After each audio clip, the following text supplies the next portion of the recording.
nabo walijazwa. Ndio maana ile siku ya 5 mama walikuwa hapa wali-celebrate. Tunapenda kanisa letu, mama mchungaji kwa hapa ni mwanamke, ndio hakuna roho ya wanamke na hakuna roho ya wanaume. Roho ni mmoja tu. Jina la Bwana libarikiwe. Watu wote walijazwa ile siku. Sasa Petro wenye walikuwa mule bakajazwa nguvu za Roho Mtakatifu. Ahadi ya Mungu inaliwaambia baende chunga Yerusalemu inakuja. Sasa pale pa mavuno bakaanza shiko na bazisikia na hawakuwa watu ya kule. Ni juu ya nini? Kukuya kushangilia mavuno ya mashamba. Mavuno ya miindi, mavuno ya nini nyingine? Wakageuza ile fete yao isikuwe ile, lakini kuwe fete ya Roho Mtakatifu. Jina la Bwana libarikiwe. Mayele ya Mungu ilikuwa neno lake, isi alilaga aseme liende fasi yote. Juu pale watu wenye wanatoka pale juu ya mavuno ya mashamba, patoke pale ndiko nasema mavuno ya Roho Mtakatifu. Bwana Yesu asifiwe. Esa tusipigia Yesu msako kisa. Piga msako mnapiga vile. Tusimame tupige msako. Tunashimama tunapiga msako. Tunapiga Yesu msako. Bwana Yesu asifiwe. Zingale sasa. Nikusema kama Yesu maele yake mbienye tie tunapitia, yeye anaweza kufanya vitu ya mzuri kule ndani. Jina la Bwana libarikiwe. Mkila mipango yetu Mungu anaweza kuja hapa kupokea Roho Mtakatifu. Na kama tutakuja kupokea Roho Mtakatifu, hatutakuwa tena tunasema vya mbaya. Kwa sababu ile siku wale watu yote walibasikia, bakasema banasema kwa lugha zetu.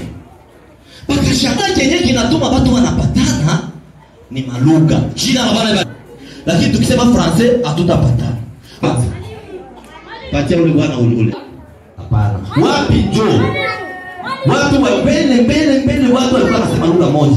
Kukafika basi moja, njoo lugha zikagawanyika sasa. Ilikuwa wapi?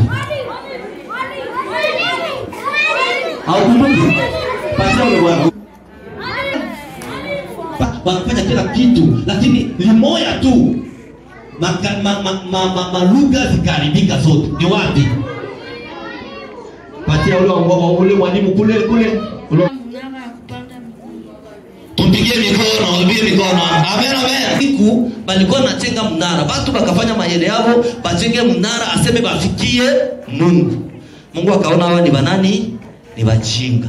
Ndio kavunja ile mnara na bakupatana tena, kila mtu akaanza sema lugha yake. Lakini ile siku ya Roho Mtakatifu ilifika, bakaanza fanya nini? Bakaanza sikilizana. Hapo vile maana Roho Mtakatifu akikuja mkanisa watu watafanya nini? Kama watu wanajazwa watafanya nini? Abatagombana. Amen. Shetani kenye anatembeaka mkanisa cha kwanza anapendaka watu wasisikilizane. Na kama watu wasikilizane wanaanza kugombana na wanaenda kubomola makanisa na wanaanza kubeba manjanja na wengine wanaanza kanisa yao, kwa sababu shetani anabaingilia, anababomola. Lakini sisi kama Roho Mtakatifu anatimia kwetu, ahadi ya Mungu inatimia kwetu, tutasikilizana. Jina la Bwana libarikiwe. Kila kitu tutafanya kwa ushirika. Sasa bamitume Roho Mtakatifu. Sasa kama tuko na Roho Mtakatifu, mutubu tu na mugeuzwe na mukabatizwe. Jina la Bwana libarikiwe. Kusudi na yeye mpokee. Na njoo vile walifanyaka. Balitubu, bakageuzwa, bakabatizwa, watu 3000 bakaokoka. Jina la Bwana libarikiwe. Habari za kugombana, habari za manguo, habari za watu kuchelewa mkanisa, pale watu wanalinganisha na watu wenye magari nasema habari za mavuno mkanisa. Pale wote bebiko na iba. Bangali watu wenye magari nasema habari za mavuno mkanisa. Pale wote wakusema mbongo watoto. Pale wote wanasema habari za mavuno mkanisa. Pale wenyewe biko nakuya mavuno ya kushamba, hapana mavuno ya roho. Pale wenyewe biko nakuya kuiba mboga ya mama. Pale bote biko na, lakini roho akikuya, hata unaona roho unataka kuiba, unataka iba, unasema sitaiba. Jina la Bwana libarikiwe. Kwa sababu utasema habari za nini? Za Roho Mtakatifu. Ushapokea nini? Nguvu. Ukiona biko napigana wewe utamwambia nini? Msipigane. Kwa sababu wewe unajazwa na nini? na Roho Mtakatifu unapatanisha. Na kote kwenye walienda, kwa sababu walikuwa na nguvu, hawakusema kama tulienda Yerusalemu tena kujazwa kufanya sikukuu ya tulipokea nguvu za Roho Mtakatifu. Maana nguvu za Roho Mtakatifu zikutukuia, hata magonjwa tutakuwa na iamuru kwa jina la Yesu na inatoka. Jina la Bwana libarikiwe. Haitakuwa tena na nguvu. Ndio kwa maana ahadi ya Mungu inatimia kwako na kwangu, lazima tuipokee na tutembee kisi Mungu anapenda tukitubu. Na kama kubwa hata mmoja mwenye alibakia sasa kisi mwalimu alisema unapenda ubatizwe, unasikia kama kuko kitu kenye kinakuzuia, muda ungali, kwa sababu usiende nasema tena habari za mavuno kule nje. Sasa tunatoka humu, lakini utoke humu unataka nguvu za Roho Mtakatifu. Na Bwana atubariki. Amen. Asante Bwana.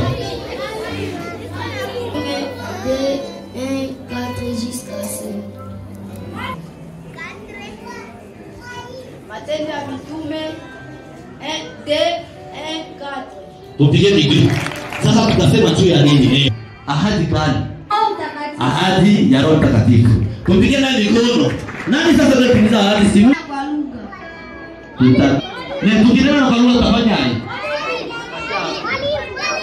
Tutangojea. Moja. Tutapasha sema hiyo.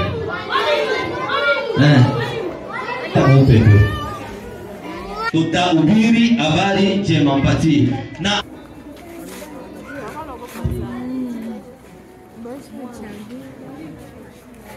Zambi. Tutaogopa zambi, atoka na pigana na tutakuwa na watoto wengine mabiskuizi kingali. Wenye hawakujilia watapata hasa biskuizi zao tu za kawaida. Kazi yaliyosalia hapa juu ya carburant, tutaka tupresize vendredi wenye wataleta kayunusi, dimanche nja waibaji wote kohale zote tutabakia kidogo juu mkutano ni kuanza deja vendredi. Tumeingia jumla watu 351 ikiwemo watoto 200.